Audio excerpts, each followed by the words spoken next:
Hello everyone, welcome to bright IQ। तो जैसा कि आप सभी को पता है कि अभी हम लोग पढ़ रहे हैं JPSC में पेपर 1 का हिस्ट्री। ये हिस्ट्री में हम लोग पढ़ रहे हैं इंस्टेंट इंडिया यानी आधुनिक भारत। ये आधुनिक भारत का पार्ट 2 है। पार्ट 1 में भी हम लोग बहुत सारे क्वेश्चन को सॉल्व किए हैं विद कॉन्सेप्ट। हम यहाँ पे MCQ तो क्वेश्चन लाए हैं, लेकिन MCQ के साथ साथ हम लोग उसके बेसिक कॉन्सेप्ट को भी स्टडी करें, ताकि कॉन्सेप्ट से अगर कोई क्वेश्चन उठाए तो आपको बनाने में परेशानी ना हो। सारे वीडियो को अच्छे से स्टडी करते रहिए। इसमें भी हम लोग आगे के क्वेश्चन को स्टडी करते हैं। तो हमारा नेक्स्ट क्वेश्चन है कि सिंधु घाटी सभ्यता के टेराकोटा, जिसे मिट्टी का बर्तन कहा जाता है, में निम्न में से कौन सा पालतू जानवर विद्यमान नहीं था?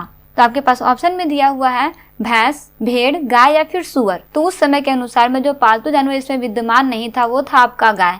गाय कब के समय में आया था? तो गाय की खोज जो हुई थी वो वैदिक काल में इसकी खोज जो है, या फिर बोल सकते हो इसका साक्ष्य जो है वो मिलता है। चलिए नेक्स्ट क्वेश्चन की बात करते हैं, जो है आपका कि निम्न में से किस वेद में प्राचीन वैदिक युग की सभ्यता के बारे में सूचना दी गई है? आपके पास ऑप्शन में दिया हुआ है ऋग्वेद में, यजुर्वेद में, अथर्ववेद में या फिर सामवेद में। तो देखिए इसके बारे में आपको कुछ टॉपिक को याद रखना है। जैसे अगर हम लोग बात करते हैं सामवेद की, तो सामवेद में गाने की पद्धति दी गई हो, जैसे सारे गामा पाधानी। उसी तरह से यजुर्वेद की बात करते हैं तो यजुर्वेद में आपको गाने और संगीत दोनों की पद्धति का इसमें उल्लेख किया गया है।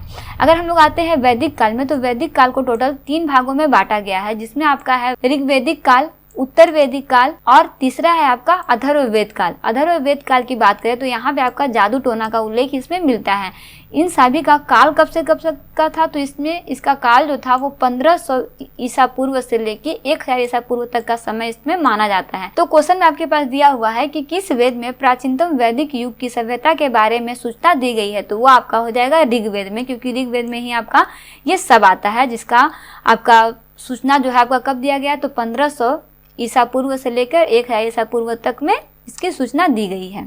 चलिए अगर नेक्स्ट क्वेश्चन की बात करते हैं, जो है आपका कि वैदिक आर्यों का प्रमुख भोजन क्या था? तो देखिए आपके पास ऑप्शन में दिया हुआ है जौ और चावल, दूध और इसके उत्पादक, चावल और दालें या फिर सब्जियां और फल। तो देखिए इसके लिए आपको मैं एक बहुत ही प्रसिद्ध आर्य के बारे में बताना चाहती हूँ, जो थे आपके मैक्स मूलर। मैक्स मूलर एक आर्य थे जो मध्य एशिया के प्रॉपर निवासी थे। इनका मुख्य पेशा जो था वो गाय था।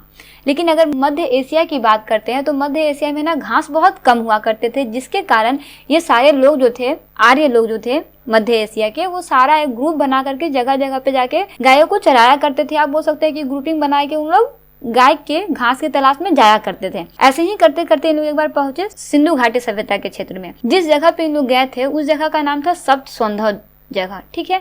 और इस जगह में क्या था कि इस जगह जो था वो काफी हरा भरा था। यहाँ पे घासें वगैरह जो थी वो काफी मात्रा में मौजूद थी। तो अब समस्या इनके पास ये था कि अब यहाँ पे उन लोग निवास कैसे करें, क्योंकि जो वहाँ पे भारत के मूल निवासी थे वो इन्हें आसानी से तो वहाँ पे रहने नहीं देते। तो इन्होंने क्या किया कि आर्य और भारत के मूल निवासी के बीच में एक युद्ध छिड़ा।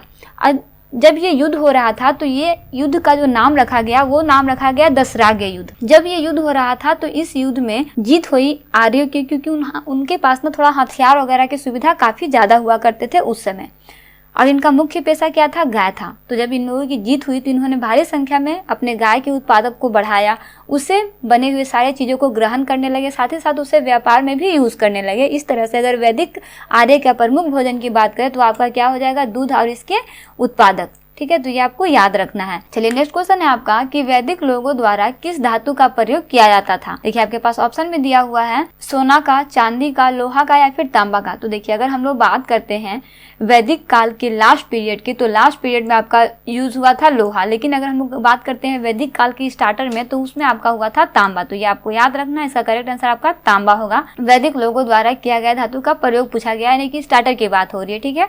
तो आपका क्या हो जाएगा? इसका आंसर तांबा हो जाएगा, ठीक है। अब अगर हम लोग देखें कि वैदिक काल के अंत में जब लोहा का खोज हुआ या फिर बोल सकते हैं लोहा का आविष्कार हुआ, तो उसके फलस्वरूप ये हुआ कि बड़े बड़े हथियार बनाना चालू हो गए, और हथियार बनाने के साथ साथ युद्ध का भी प्रारंभ इसी काल से स्टार्ट हो गया था।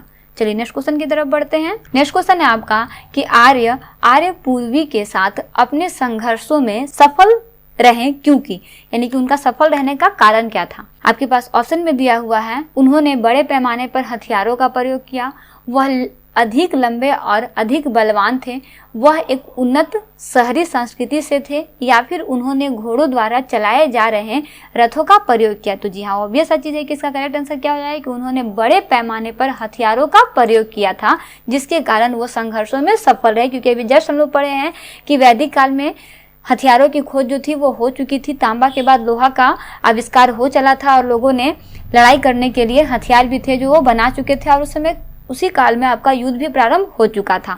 चलिए नेक्स्ट क्वेश्चन की बात करते हैं, जो है आपका कि आर्य सभ्यता में मनुष्य के जीवन के आयु के आरोही क्रमानुसार निम्न चरणों में से कौन सा विकल्प सही है।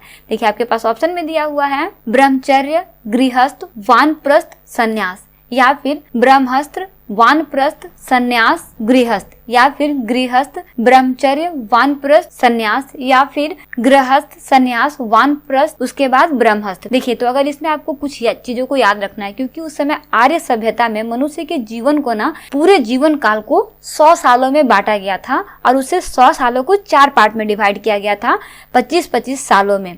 25 सालों के अंतराल आपका 25 साल का ब्रह्मचर्य होता था, 25 साल का गृहस्थ जीवन होता था, 25 साल का वानप्रस्थ जीवन होता था, 25 साल का संन्यासन जीवन होता था। अगर हम लोग बात करते हैं एक लाइन से, तो आपका करेक्ट ऑप्शन इसका आंसर आपका ऑप्शन नंबर 1 हो जाएगा। सबसे पहले 25 साल का ब्रह्मचर्य होता था, 25 साल का गृहस्थ होता था, उसके बाद में तीसरे नंबर पे वानप्रस्थ होता था 25 साल का, उसके बाद में चौथे नंबर पे होता था संन्यास का जीवन। तो इस तरह से टोटल आर्य सभ्यता में मनुष्य के जीवन को 4 पार्ट में बांटा गया था, और टोटल जीवन काल जो था वो 100 सालों का था। चलिए नेक्स्ट क्वेश्चन की बात करते हैं, जो है आपका कि आरंभिक वैदिक काल में वन व्यवस्था कैसे आधारित थी, या फिर बोल सकते हो किस चीज पर आधारित थी। आपके पास ऑप्शन में दिया हुआ है शिक्षा पर, जन्म पर, व्यवसाय पे, या फिर प्रतिभा पे। तो देखिए पहले के समय में ना तो लोग जन्म के बारे में ज्यादा सोचते थे, ना शिक्षा के बारे में, ना प्रतिभा के बारे में, इसलिए आरंभिक वैदिक काल में वर्ण व्यवस्था जो था वो आपका व्यवसाय पर आधारित था। चलिए नेक्स्ट क्वेश्चन देखते हैं, जो है आपका कि आर्यों को एक जाति कहने वाला पहला यूरोपियन कौन था। देखिए इसके बारे में मैंने आपको इससे पहले ही क्वेश्चन में बता चुकी हूँ, लेकिन फिर भी इसका गेस कीजिएगा आंसर। आपके पास ऑप्शन में दिया हुआ sir Williams Johns, H.H. Williams,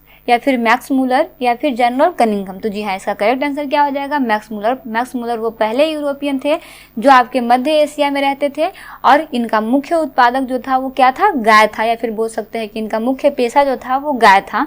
और ये कहाँ के निवासी थे, तो ये आपके मध्य एशिया के निवासी थे, जिन्हें आर्यों को एक जाति कहने वाला पहला यूरोपियन माना जाता है। चलिए नेक्स्ट क्वेश्चन देखते हैं। नेक्स्ट क्वेश्चन है आपका कि प्रसिद्ध गायत्री मंत्र कहाँ से लिया गया है। आपके पास ऑप्शन में दिया है कि यह आपका यजुर्वेद से लिया गया है, अथर्ववेद से लिया गया है, ऋग्वेद से लिया गया है, फिर सामवेद से लिया गया है। तो देखिए इसके बारे में भी आपको कुछ चीजों को याद रखना बहुत जरूरी है। जैसे अगर हम लोग बात करते हैं गायत्री मंत्र की, तो गायत्री मंत्र जो है ये मंत्र सावित्री को अर्पित है। अगर हम लोग बात करते हैं ऋग्वेद में, तो ऋग्वेद में टोटल 10 मंडल होते हैं, 1028 सूक्त होते हैं, और 10,580 रचनाएं होती हैं, जिसके कारण इनका नाम जो है वो ऋग्वेद पड़ा है। अगर हम लोग बात करते हैं गायत्री मंत्र की, तो गायत्री मंत्र जो है वो तीसरे मंडल के 7वें सूक्त के 10वें मंत्र हैं। ये आपको याद रखना है। अगर इसकी रचना की बात की जाए कि इसका रचना किसने किया था, तो वो है आपका विश्वामित्र ने। तो इसका करेक्ट आंसर क्या हो जाएगा आपका ऋग्वेद। की प्रसिद्ध गायत्री मंत्र कहाँ से लिया गया है, तो वह है आपका ऋग्वेद से लिया गया है। ऋग्वेद में मंडल कितने हैं, सूक्त कितने हैं, रचनाएं कितने हैं, ये भी आपको याद रखना है।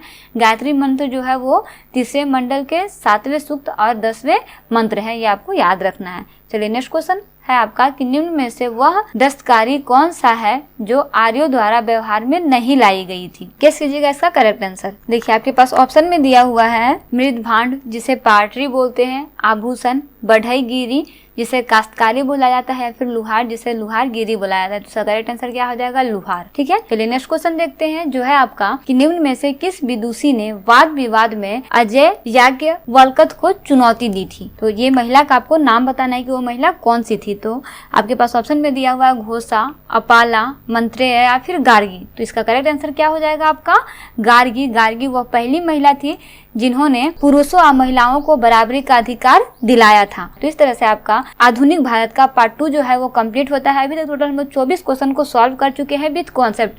आपको क्वेश्चन के साथ साथ कॉन्सेप्ट को भी याद रखना बहुत जरूरी है। तो मिलते हैं नेक्स्ट पार्ट में एक इम्पोर्टेंट वीडियो, या फिर बोल सकते हो एक इम्पोर्टेंट टॉपिक के साथ। Thanks for watching. Like share and subscribe bright IQ।